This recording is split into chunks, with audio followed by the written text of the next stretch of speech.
Kia ora tātou. I'm Miriam Gibson. Thank you for that lovely introduction. And thank you very much for coming along to this session today. I was lucky enough to come to this conference last year, and I know that there are a lot of amazing, very inspiring sessions, so I really appreciate that you chose to come and listen to me talk about the Ministry of Education work program today. Apologies on behalf of my manager, Richard Darth, who was really looking forward to being with you here today. Just on Monday, something came up that means that he had to stay in Wellington. So apologies that he can't be here, but I will do my best to speak to the same presentation that he had. I'll just make sure I can work out how to use my clicker. Is this my clicker? It's the green button. The green button, okay, sorry.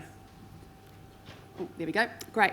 So I work in the secondary tertiary team in the Early Learning and Student Achievement group. So, as you know, the ministry is a very big place, and the Early Learning and Student Achievement, or ELSA as we're called, is the part of the ministry that looks after curriculum teaching and learning. So basically, we support the workforce through curriculum resources. We also have we actually look after the workforce as far as our team's been doing the recent bargaining. So we're basically very much focused on what happens in the classroom and operational policy. So we're not what we would call that big P policy, so that happens upstairs. That's the actual review of vocational education and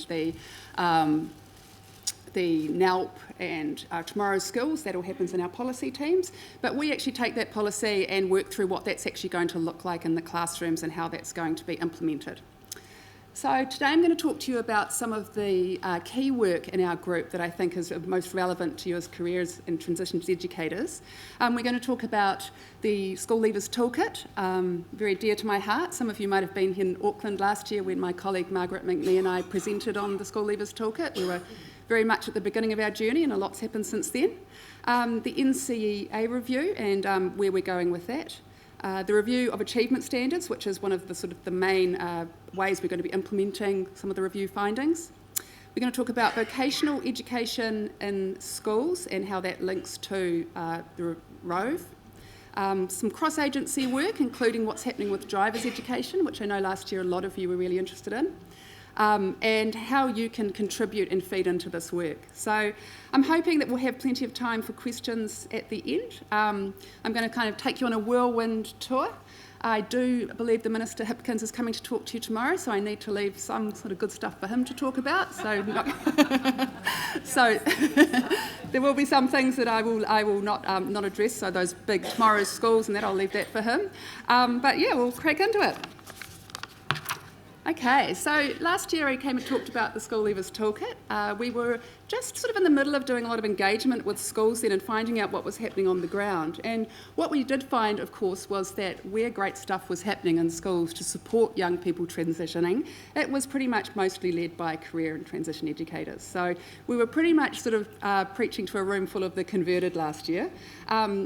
And since then we found we got pulled together a whole lot more information and understanding about what was working with programs, what sort of challenges there were and what sort of opportunities. And that gave us a really pretty good understanding of what we thought we could do to support that great stuff that you're doing.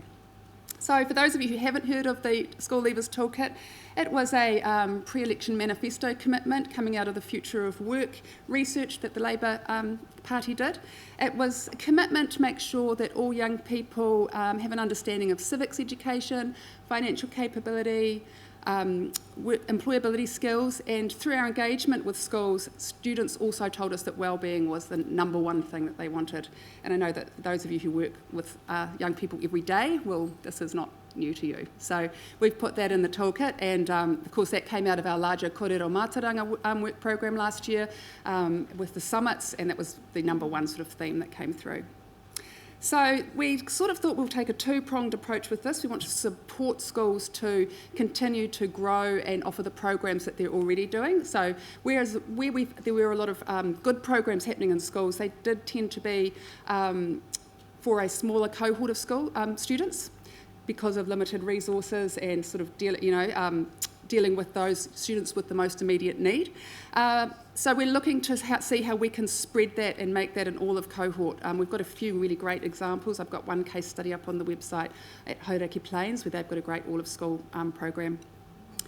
And we also thought, though, because that sort of curriculum change takes time, and we know that there's a lot of things in schools that you have to deal with, we thought that we would provide some key information directly to students. And this is what they told us when we engaged with them. They said, we want stuff by young people for us. So we've put together a School Leavers Toolkit student website, which has that key information in a language that we think will resonate with young people, that they can go and get that key, answer those key questions they have when they're transitioning. So, I think I've pretty much leapt ahead.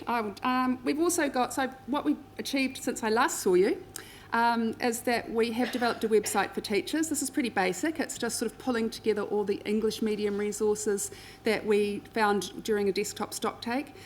We're slowly going to be populating that as we go with some case studies and some more guidance, and as more of our resources come online, that's where we're going to be sharing those. We've developed the website for students. That just launched in September. The Minister launched that for us at Wellington High School.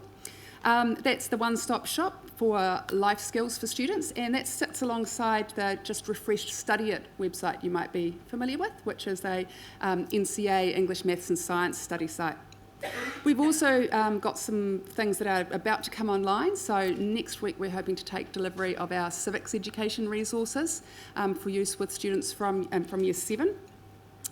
We're also looking to roll out next year training and support for schools. So there'll be a training program that will be regionally based, but also some online provision to support schools to use the new resources and to think about how they could integrate that sort of learning into their local curriculum. We know that sometimes it can be challenging to have those conversations, even if you might be really passionate about that kind of learning, but there's a lot of sort of people that you've got to bring along on that journey with you. We've also developed Te Hekinga Ki Hawa Ikiho, which is our Māori medium framework for implementing the School Leavers Toolkit in kura. So, what's happening next? Well, I'm no longer leading the School Leavers Toolkit. Had to say goodbye to that when we launched it, and I've moved on to other things, but I'm really still involved with the work and really excited to see what's happening, because in phase 2 we're going to be developing digital badges for students. So they're going to go on and do an online quiz, but it's still going to be, I'm sort of thinking it's more like the online learner licence, that you do when you're getting your driver's licence, or like an induction program that you might do when you start at work, and that will give a way for them to sort of articulate to employers and parents what they've learned and what they know about those key areas of the toolkit. We've got some more curriculum resources that we're going to develop, and we're going to continue to engage with the sector, especially around how the toolkit can be used with students with learning support needs, how it might be used in alternative education, and getting some more feedback from parents and whānau. And as I said, the regional workshops, webinars and online tools to support the schools to use it. Oh, wrong button, sorry. Okay, that was the School Leavers Toolkit. Let's check how I'm going for time. So, NCEA, you'll all be familiar with the NCEA review. That last year we had a big year of engaging with the entire country, in fact, not just schools. We went out last year and asked people, what do you like about NCEA? What's working, what isn't working, and we had an amazing response. We had over 16,000 points of engagement last year, and what was great about it is we heard from a lot of the voices that we don't always get to hear from. So we heard a lot from younger children, and we heard a lot from whānau, which was fantastic. And so we found that there were some pretty common themes coming through. There was a lot of things that people really liked about NCEA, but there was some things that they really felt perhaps some of that flexibility had some unintended consequences, and there were some concerns. So we've taken that and looking at some evidence and data. We've had the Ministerial Advisory Group and the Professional Advisory Group have been working with the Ministry last year to come up with the change package, which I'm sure most of you will have engaged with the 7 key changes. So that went to Cabinet and was agreed in principle in April, and we're just actually, this is what Richard's working on as we speak, working on getting the Cabinet package over next week to put the final change package in there, since we've had the consultation with the regional workshops over the last few months. So the change package, changes 1, and I know you'll be pretty familiar with these, so I'll just sort of race through them. If there are any additional questions, you can feel free to ask me at the end. Making NCA more accessible, so this has already started with removing of the fees. It's also making sure that we make it easier to apply for special assessment conditions and that schools are able to control that special assessment condition process in a lot of cases. We're also looking at making NCA more accessible by design. So the review of achievement standards and the way the new standards and the supporting resources are going to be rebuilt, we're hoping will make NCA a lot more accessible and that there will be less need for special assessment conditions. Change 2 is mana oriti mo te mataranga Māori. So what we heard through the engagement was that, especially in kura, kaiako don't have the support and the resources to really deliver NCEA. In English medium, Māori learners don't always see themselves reflected in NCEA. They don't always see mataranga Māori in the work that they're doing. So we're looking there to make sure that mataranga Māori and te ao Māori perspectives are much more integrated into NCA as a whole. That'll be done mainly through the review of achievement standards. And we're also looking to provide more support and resources to kaiako and Māori medium settings. Change number 3 is fewer larger standards. Now this is the pretty much I sort of think of as the big meaty one that's probably really going to affect schools. And this is where we're basically rebuilding NCA from the ground up. So this is going to be a complete review of all up to about 1,000 achievement standards and over 4,000 supporting products. So we'll talk a little bit more about that in a few minutes. But yeah, that's pretty big and that's pretty all-consuming in my team at the moment, I can tell you. Yeah. Change 4 is also a really big one around strengthening literacy and numeracy. And what I found really interesting during the engagement process was this was really top of mind for employers. So I had gone and thinking, oh, we've got the employers be wanting to know about pathways, they've been wanting to know about secondary tertiary programs. Number one thing they were talking about was literacy and numeracy. Really interesting. So we're going to be making literacy and numeracy a co-requisite. So there'll be standards that are separate and are sort of probably around 20 credits, and it will be assessed. It will be externally assessed and a co-requisite to NCA. So it won't be embedded in those standards the way it has been. We're hoping that that will provide clearer information about what young people know and can do. We hope that it will make it sort of fairer and more credible, and there'll be lots of support around getting your students' readiness for that. We know there's quite a bit of transition to get there, and there's a lot of work being done around how that's going to look. Simplifying NCA's structure. So this was kind of a no-brainer actually. This is the one I always forget because it seems kind of obvious. So we've just taken it from, there'll be no more carryover credits, there'll be just the 60 credits per qualification. Be signalling how many credits we want students to be enrolled in, and sort of won't be mandatory, but there'll be clear signals so that we can try and avoid some of that over-assessment. Also, one of the big changes around reducing workload for teachers will be that reassessments will only be considered to go from a not achieved to an achieved rather than from up the other steps. So we're hoping that really was the intention of that, but we know that in a lot of schools that's not what's happening, and that now there is, in some cases, a student expectation that they can perhaps not quite do their best work the first time, and they'll be supported to. Yeah, so we're really hoping that will have a big impact on teacher and student workload. Showing clearer pathways to further education and employment. And as you all know, this government and our minister has a real focus on vocational education and understanding why we are learning and where our learning is leaning, and this will of course be very dear to your hearts. So I'm now working on, my sort of work program now is thinking about what does this look like in schools, how do we sort of negotiate that space between what's happening around NCEA and what's happening with Rove, and how do we make sure that's really joined up and clear across that interface. And change 7, keep NCA level 1 as an optional level. So that's actually not actually a change because it always was an optional level. But yeah, it's funny when we went out and talked about NCA last year, they always said, oh, you're getting rid of level 1, aren't you? That was what everyone always said. And in the end, that actually became quite the non-event of the NCA review. Okay, so we're going to talk a little bit more about two of the changes that I think are of particular interest to you. Those are changes 4 around the review of achievement standards and change 6, which is around pathways. So, review of achievement standards. Basically, what we have at the moment is subject expert groups who are going to be looking at the standards in their subject and looking at what is the most significant learning. So we know that things are changing. We live in a digital world. Young people are connected to supercomputers in their pocket all the time. And so what is actually really important, and that the skills they're going to need, both those cross-cutting 21st century skills and those deep disciplinary skills, are changing. So we're having a really great first principles look at this. I think it's an amazing opportunity, and all of the subject expert groups are absolutely so into it. It's great to see. And we're looking at rebuilding those standards so that there are fewer and larger, so they'll be broader. So we know that Tertiary in particular have been telling us that young people are able to come through maybe with NCA Level 3 science, but they've had those standards cherry-picked and they're missing key bits of learning that they really need to continue on that journey. So we're hoping this will help address that by making sure that no learner misses out on that significant learning that they need.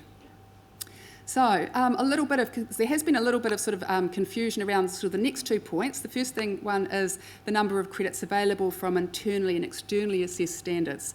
So there is going to be a rebalancing. We know that there has been a move towards more and more internal assessment, and that's not necessarily bad. We know that teachers know their students best, and that that internal assessment allows for contextualised assessment and a much sort of richer style of learning.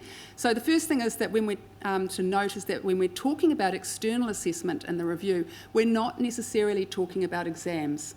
We're talking about looking at a range of ways that we can take some of that assessment burden off teachers and schools and support them through external assessment, but still maintain some of that richness that you're getting through internal assessment. So there's going to be a rebalancing towards 50% internal and external standards available. That does not mean that your programs must be 50% externally assessed. Okay, so it means that the standards that are available for you to choose from, there will be 50% internal, 50% external. And the next thing is that to note is that when creating courses, you will still get to choose, and that even though there are fewer larger standards, you'll still be able to mix standards from different subjects and put together cross-curricular courses. There'll still be that flexibility that we really know and love with NCA. So the review of achievements timeline, so you can see that basically it's going to take around 5 years to implement fully. There will be trials, schools will be testing standards, and then there'll be a year where both sets of standards will be available for schools before the old standards are removed. So it will happen quite incrementally, and there'll be plenty of time to sort of engage with the new materials. Another really sort of key part of the review of achievement standards is that there'll be many more supporting resources for each standard. So we will now be looking at teaching, learning and assessment guides for each standard, as well as assessment exemplars. So at the moment we don't have that range of supporting material for each of those standards, so we're really looking to increase that support for teachers. Change 6, show clearer pathways to further education and employment.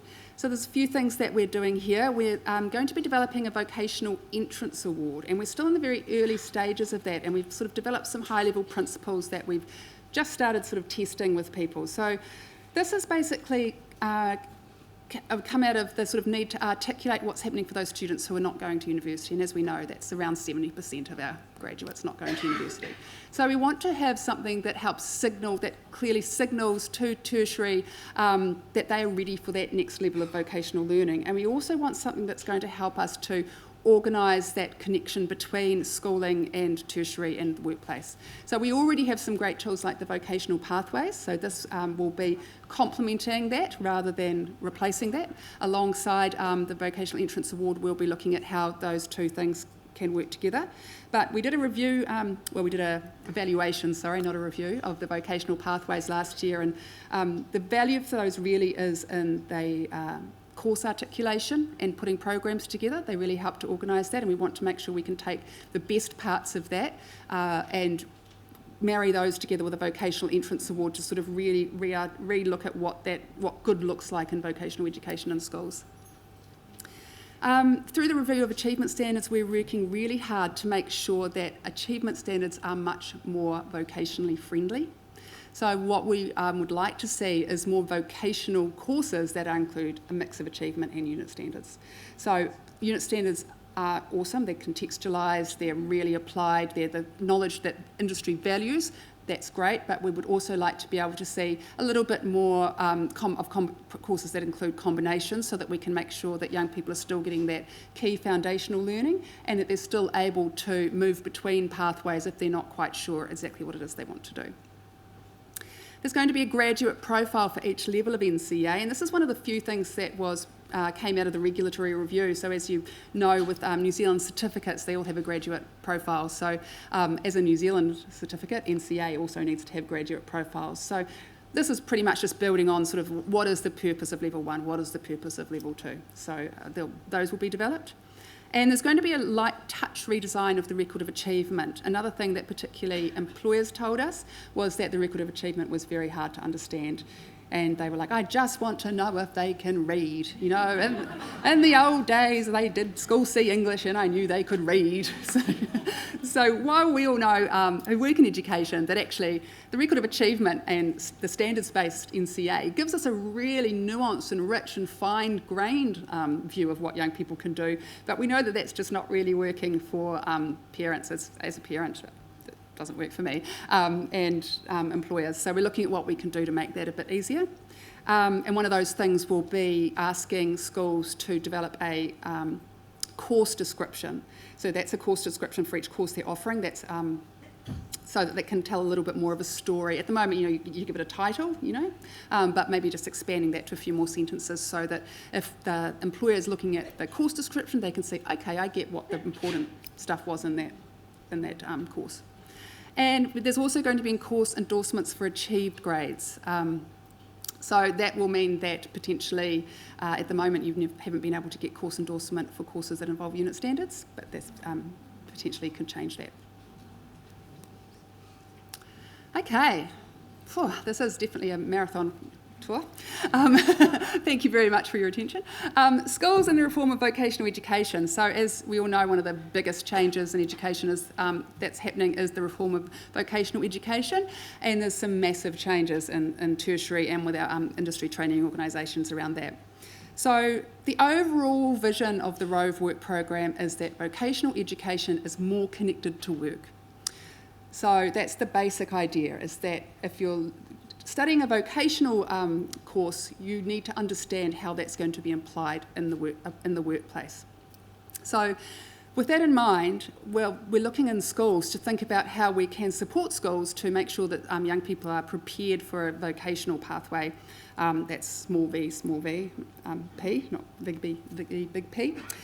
So we want to make sure that there is really clear line of sight between school and tertiary or workplace training. We want to support schools to offer their young people opportunities to do secondary tertiary programs or workplace placements using Gateway, all that stuff that you're already doing and really enjoy, trades academies, your STAR programs, Gateway, all of that. We want to strengthen that and make sure that that is really clearly linked up to with the changes that are happening in tertiary. So, for example, we want it to be recognised that if a young person has been enrolled in a New Zealand certificate at level 3 in year 13, that they don't have to repeat that learning when they go into the workplace. You know, we want to make sure that that's a clear signal that, and also even with apprenticeships. So we want to make sure that, you know, there's not getting that churn, especially at level 2 and level 3. So promoting vocational education as a desirable pathway. So you will have seen that that's been quite a big focus in the last couple of months, which is fantastic. Not that we don't, you know, that university is not a great pathway, we're all for that, but it's just important to understand that there are options, that those options are all equally valuable depending on our learner. So a couple of sort of key things that have actually just come out in the last month or so, that have been announced. We've got a new education to employment brokerage service. So this is to strengthen connections between local employers. That's going to be led by MSD, and they're going to be recruiting for some leads for that. There's going to be funding available for 140 additional career events that connect schools, communities and employers. That, I believe, has gone out for tender just quite recently. So they'll be looking at sort of a range of proposals on there, and with a focus on what they call surge regions, and so where there's greatest need. And then there's also the contestable fund to support 250 run trade events. So you should hopefully all know about that, because the applications for that close next week, I think, yeah. So 250 school-run events. So those are things like your sort of events we have around, like Got a Trade, Got It Made, your speed dates and stuff. And a lot of you will already be doing this, and you know exactly what I'm talking about. And the Prime Minister's Vocational Excellence Award. So that was something that my team developed this year. It was quite exciting. We did it all in 6 weeks. That's to raise the profile of vocational education in schools. And what we really want is we want those kids that are incredibly high achieving in their trades academies or in their gateway to be able to walk across the stage and have that recognised the way Dux is. You know, why shouldn't we celebrate their success as well? And so a $2,000 prize for the top year 12 or 13 student, and we've had a fantastic uptake on that. So 344 schools have awarded that prize this year in the first year, and that's about just over 70% of schools. So that's fantastic, and you'll have seen some of those stories with Jacinda Ardern presenting. So really lovely. I've been reading through some of the applications, and just it's amazing stories of what young people are doing in schools. So it's great information for us too about what's happening out there. So we've also got a whole lot of interagency work that's happening at the moment. I'm going to go over that kind of very briefly, but I think it's important for you to see how these things are connected up and how we're working across government. I'm going to talk about driver education. I know a lot of you were interested in that last year, and that was, as you'll remember, originally in the School Leavers Toolkit. It came out during the coalition negotiations because it was also one of New Zealand First's priorities. So that's now being led by Minister Martin and Minister Jackson in his role as sort of the Labour Minister. And we're going to have a little talk about the employment strategy. So that's a strategy led out of MB, which is basically pulling together for our labour market ministers group all of the activity that's happening across government to support the future of work. So driver licensing training, there's been a lot going on here. You probably haven't seen a lot. There's been a little bit in the media about the need for it. But what we did is we're given, with the School Leavers Toolkit, we need to, schools should be driving driver education. And we thought, okay, right, okay, we're the Ministry of Education. I didn't know, is driver training what we should be doing? What's also happening? Let's go and find out and do a bit of research. So there are at least 9 agencies already working in the driver education training and licensing space. So there's lots happening, and as you know, it can actually be really confusing. There'll be things happening there'll be local government things, there'll be things led by the police, there'll be things by corrections, there's MSD, there's NZTA. It's a very, very complex space. There's over $35 million already been spent annually on driver licensing initiatives. Yeah. So we're working really closely. Actually, my colleague Margaret, who many of you will know, is working very closely to corral all these agencies to come up with a kind of a unified plan for how we're actually going to meet the need of students who are still enrolled in school, and helping them to get their driver's licensing, because we know it is a big barrier to employment and even work experience. So we did some research last year looking at some regional programs, and basically what came out of that is what a lot of you will know, is that there is no one size fits all. So there's not going to be able to be one nice neat national model that we roll out across the country, because as many of these things are, they rely on relationships, they rely on a lot of support from local businesses and local councils, and the needs of each community can be quite different. So the government has also announced that the review of the graduated driver's licensing system in 2020, including the fees, which we know is a big barrier for a lot of young people, especially when they often have to resit their restricted or their full licence 1 or 2 or 3 times. So that will be something that we'll be watching very closely and seeing how that can fit in. But in the meantime, we have managed to work with our agency partners to sort of think about what the role of the Ministry of Education is in this. And we think that, it's around that driver education part rather than the training necessarily. So what we're doing is to work to think about the supports that we can give schools around resources, staff support, activities, and better access to those testing facilities. So we're working really closely with NZTA on that, so hopefully there'll be some movement in that front shortly. So the employment strategy, as I mentioned with MB, so MB is working to pull together a sort of the cross-government strategy for the future of work. And this is basically the government's vision on how they're going to improve employment outcomes. So the strategy has been developed, and then under the strategy sits a number of action plans, and each action plan targets a user group who are consistently experiencing poor labour market outcomes. So the first action plan to be developed was the Youth Action Plan. So we worked really closely with MB, and a lot of our initiatives, NCA, School Leavers Toolkit, Drivers Education, are present in that plan. And it's really helpful actually to see how those all can fit together. So there's I had to make that font a little bit smaller, but you can go onto the MB website and have a look at that strategy, because it's quite interesting to get that really big helicopter view of what's happening.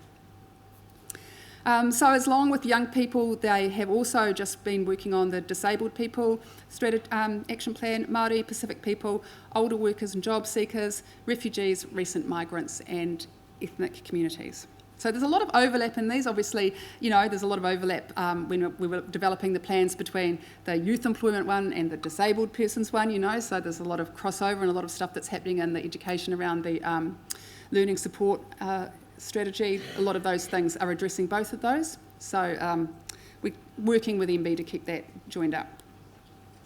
So the Disability Employment Action Plan is the one that has the second one that's just been done. There's a couple of stats there around the employment rates of disabled people versus non-disabled people, which is quite sobering. And there's a plan to create more inclusive labour markets and improve employment outcomes. And as I said, the Interagency group led by MSD has developed the action plan for that. So there's consultation still open on that, so I encourage you to go and look that up. I'll be on the MSD website, and you'll be able to have some feed into that if you've got some thoughts or sharing some strategies that you're using in your school with your learning support or disabled students would be fantastic. So, what does this all mean for you? Lots of change, and we know that as careers and transition educators, you're often at the heart of this change, especially at that nexus between secondary school, work, tertiary, higher education, whatever happens next. So we really need your feedback and your input on what's happening. The review of achievement standards, we are looking to develop an advisory group, which we're calling the Pathways Advisory Group, or Pathways Working Group, because we already have 2 PAGs in our team, and it's very confusing. We have 2 PAGs and a PAG-B. So we're not allowed any more PAGs, so you might be a poor. And what we want there is we want to have a range of groups that basically work across the subject, so they're not subject-specific groups, but they bring a particular lens. And so we're really interested in that pathways lens, so not just that vocational education, but also that wider lens that you bring to your work, which is understanding where those programs lead as far as tertiary opportunities. It's thinking about that much bigger picture that sometimes schools don't think beyond the year of 13, but we know that you think about that pathways, and we're really keen to have some career experts on that group. So there'll be expressions of interest going out for that either the end of this year or early next year. So I think I'll probably contact CATE to get that information out to you when that becomes available. That's really interesting. So they'll be working across providing guidance and feed, not just sort of quality assurance, but feed into that development review of achievement standards, and making sure that those standards and those products that are developed are going to support courses that are then going to support pathways, because you know what people are actually looking for, you know what those requirements are. So that would be really valuable. Participation in the School Leavers Toolkit implementation. So we're still, my colleague Nick Turner, who's taken over leading the School Leavers Toolkit, still really keen to talk to schools about what's working well for you. I've had the privilege of visiting quite a few schools and seeing some awesome work that's happening. But we're still keen to hear from you about what you need, what the barriers and the opportunities are, even just to find out more about what the toolkit is and what we can offer for you. So there'll be, I would encourage you to engage in the training that will be rolled out term 1 next year. There'll be a range of 56 regional workshops, I think, and some online training. Keep an eye on the teacher-facing website, because there'll be a lot of the resources and updates will be filtered out to the sector through that. And also we're looking for schools who might like to trial the digital badges when they come online. So that'll be in the first half of next year. So we're also, along with the digital badges, we're thinking about whether there might be an opportunity to develop micro-credentials that would sit along NCA for this. So keen to know what your thoughts are as schools, and whether there's a need for that, and how valuable you think that would be and how that could work. And then supporting the redevelopment of the Career NZ website. So as you know, a key part of the career system strategy is the development of the Career NZ website. So Amanda is the lead on that at the TEC. So there's user testing opportunities for that and feedback that you can provide on that. And I know that you'll be very familiar with that website and what's available, so you'll be wanting to have a lot of input into what that new version of that might look like. And that's pretty much me. So I think we've got plenty of time for some questions, if that's all right. So I think there might be some that have come. I don't have the app, sorry, but they did assure me, the technical people, that I would be able to see the questions on the screens if you've put them through on the app. Otherwise, I'm happy to just take questions from the floor. Bearing in mind that there have left quite a bit of those big things for the Minister to talk about tomorrow. Yeah.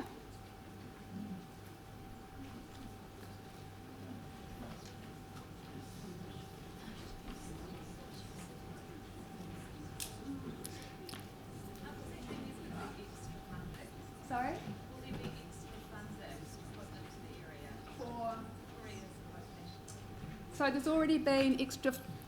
there's already been extra funding announced for Trades Academy places and extra gateway places announced, and there's also a review of the secondary tertiary happening at the moment. So there could be extra funding there, definitely. The review is happening by our policy colleagues, and that will be looking basically at that whole funding system and looking at removing barriers to participating in those. Yeah. You mentioned the interagency work that's happening, so how closely are you working with the Tertiary Education Commissions on their career strategy? How is they going to work on it? Sorry. You can't hear? You mentioned about the interagency work that you're doing. How closely are you working with the Tertiary Education Commission on their career strategy? How will it fit in with the Ministry of Education changes? Yeah. So obviously working very closely with the Tertiary Education Commission on both the review of vocational education and the career system strategy. So the TEC are implementing the ROVE changes basically for us, so they have to be very closely aligned, and they're already working with the ITOs and the polytechnics around what the new industry skills body and the workforce development councils might look like, and also working together on the career system strategy. But I think the Minister might have a few more things to say for that tomorrow. Yeah. Any other questions? Yes, sorry, I might need to...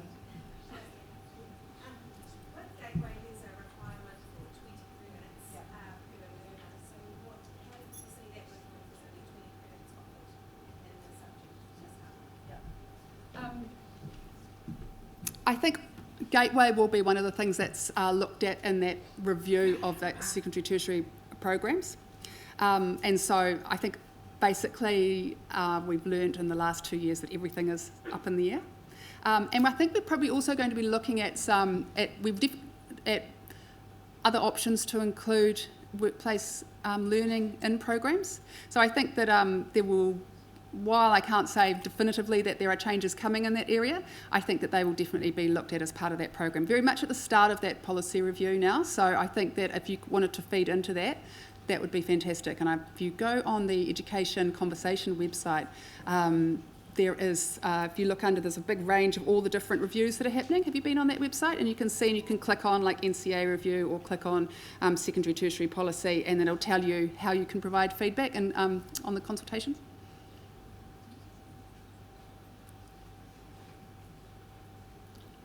You mentioned that Mātauranga Māori, there'll be an emphasis more on this in the review of achievement standards.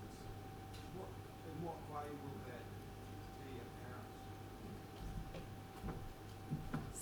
So the review of achievement standards will be looking firstly to make the standards themselves more context-free. So to remove any assumptions about the type of learning or the type of assessment that will be associated with that learning. In the supporting resources like the assessment exemplars, we're hoping to provide more guidance on how that learning can be assessed in different contexts. So making it easier to assess achievement standards in vocational contexts, as I mentioned, but also through that Mātauranga Māori lens. So a lot of it is actually about removing a lot of what we've been told are the barriers. It's interesting because Mātauranga Māori is quite a new concept, and it's not really necessarily an agreed concept within Māori. We've been having some really great, robust and interesting conversations at the ministry with some experts like Charles Royal sort of coming to talk to us about what does this mean by Mātauranga Māori. But at the end of the day, what we're looking for with NCA is barrier-free access. So we want all young people to be able to access, participate, see themselves in our national qualifications. So yeah, it's very amorphous, I agree, but yeah. Yes, Kathy. Amongst the standards, unit standards that we teach in our areas, as a group, it's labelled generally as core generic. So there's all workplace requirements, but there's a lot of rich stuff in there, like plan a career pathway or job search skills that are useful for all students. Many ones going on to uni need part-time work that don't really know how to look for work or to write a targeted CV or that sort of stuff, but it doesn't really have value to them because it's a unit standard and nobody wants to touch it. So is there any move to change the achievement standards so they're accepted more widely through the school? There's a lot of rich stuff in there.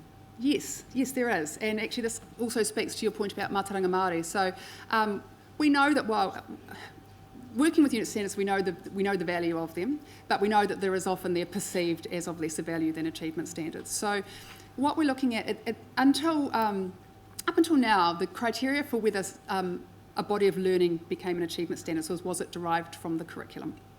So you'll know that people especially have had conversations around tourism being, achievement standards versus unit standards, for example.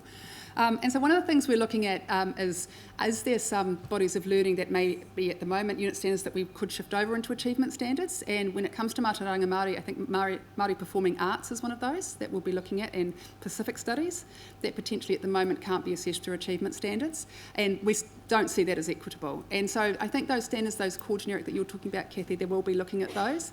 The other thing that we're looking to do is, because we're doing all this work on the achievement standards, because we, as the ministry, we own those standards, we don't own the unit standards, and those core generic are owned by NZQA.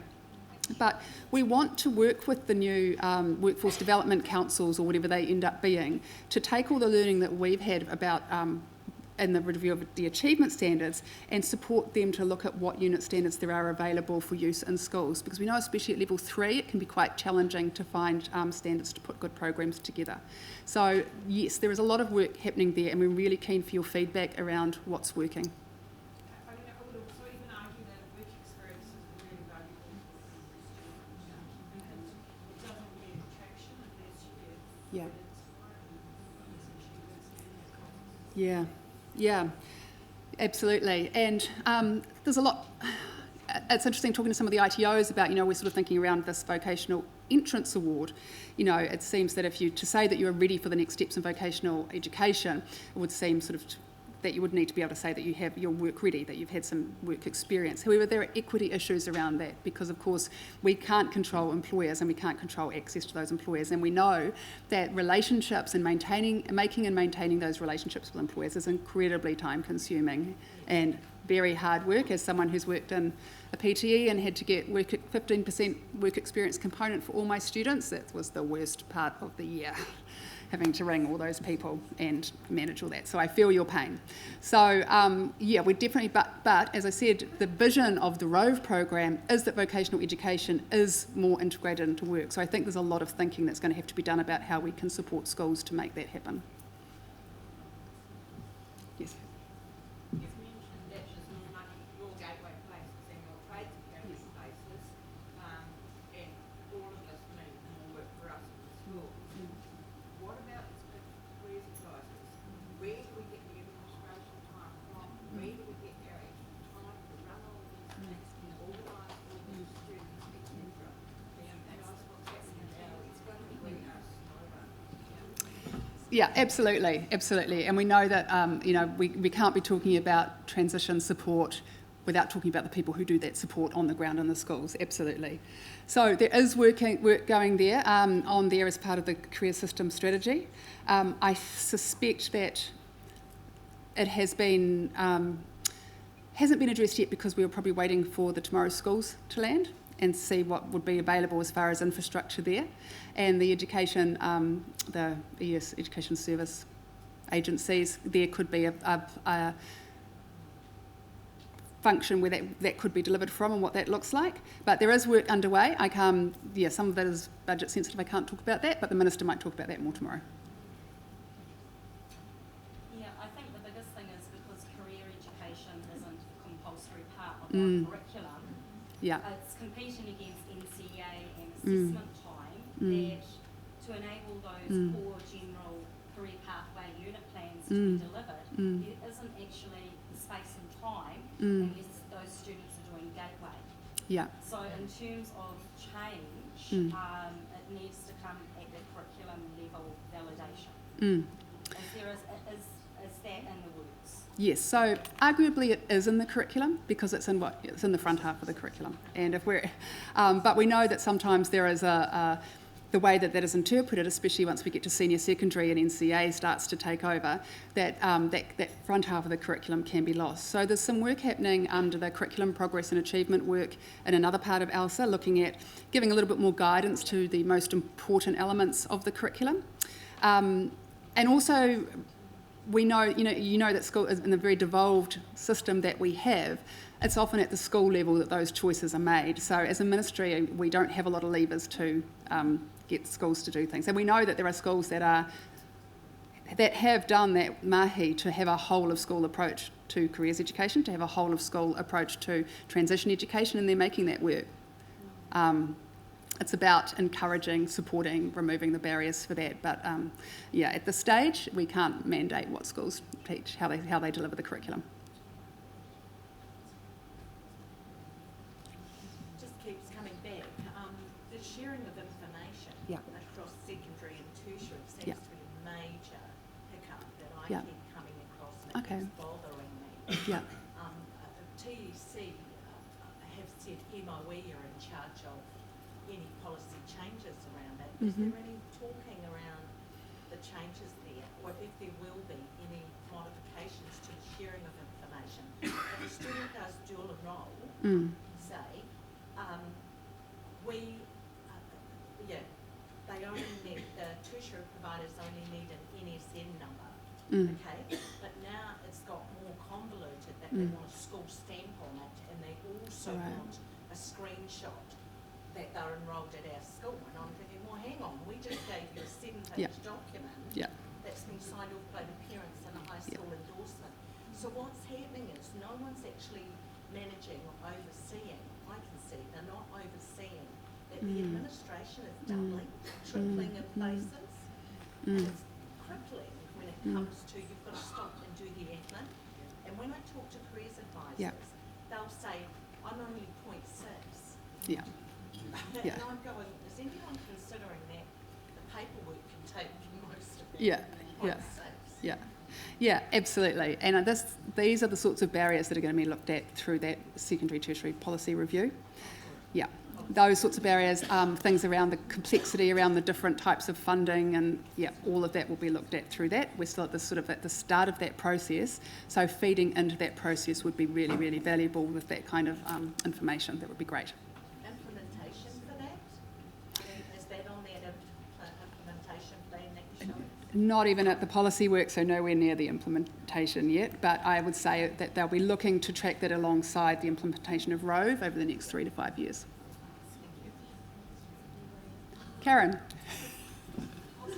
you need a facetious question of the day? Are you going to give it? Sorry? You need a facetious question of the day. Okay. I'm going to provide it. Can we please mainstream Gateway and let the kids doing UE, who are 30% of our students, take 1 day a week to do that? And then have to catch up for the other 2 days?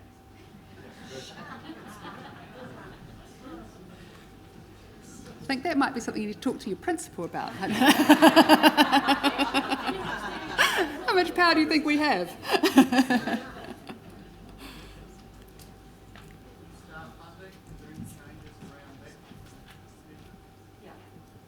I haven't heard of anything. Again, probably will be reviewed as part of that secondary tertiary, but I haven't heard anything around that so far. Student fees? No, I haven't heard anything around that, sorry. Yes. So what's your advice for us in our role navigating this fluid time? Yeah. What do we do?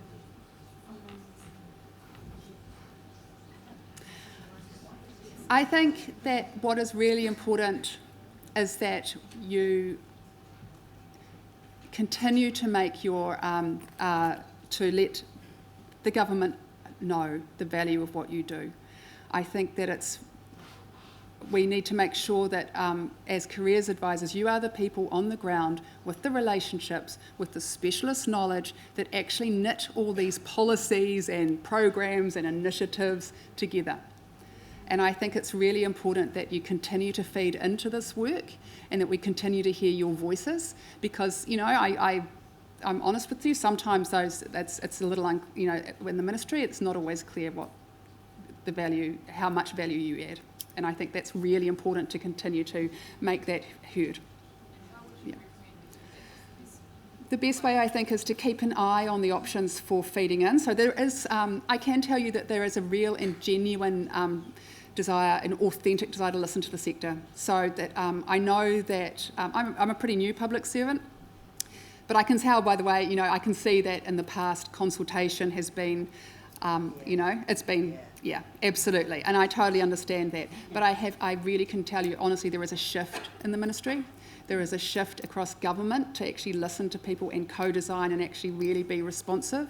And we can really see that in the way that we're going out and with things like the NCA review and actually talking to the sector before any decisions are made. We didn't go out with any decisions, nothing. It was a blank slate. We went out. School Leavers Toolkit, we had no idea what it was look like. So we just went out and said, tell us what's already happening and what, yeah. I can tell you that is an authentic desire to listen. So I would keep looking on the Education Conversation website. There's lots of opportunities to be involved in that work. I know that takes time. I know you don't have a lot of time. I really understand that. So perhaps working through where you can through organisations like CATE to present your perspective. The other thing is that we have Lee Gray coming on board as the network of expertise. So one of her key aims will be to understand what the professional learning and development needs of the sector are, and that will be really important to inform any future decisions around that. So I would, feeding into that work that Lee's doing, working with her, she's going to be a key person to help make sure that your voices and your needs are heard.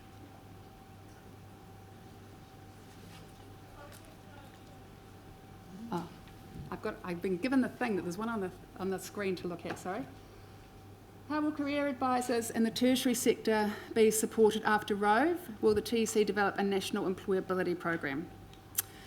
Okay, I apologise, I can't answer that. I don't work in the tertiary space, so I really only know about the secondary school space.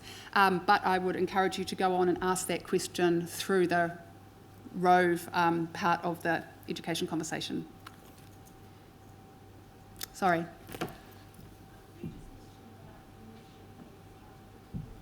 Sorry, I'm having a bit of trouble hearing you. Sorry.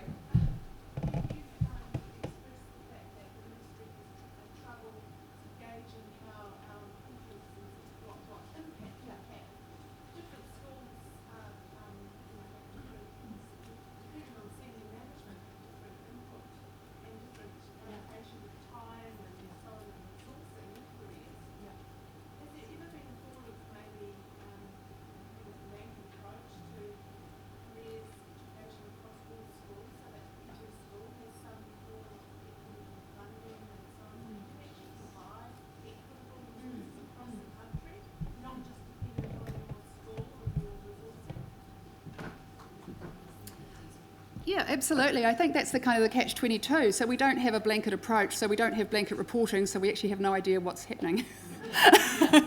So that's kind of the problem, isn't it?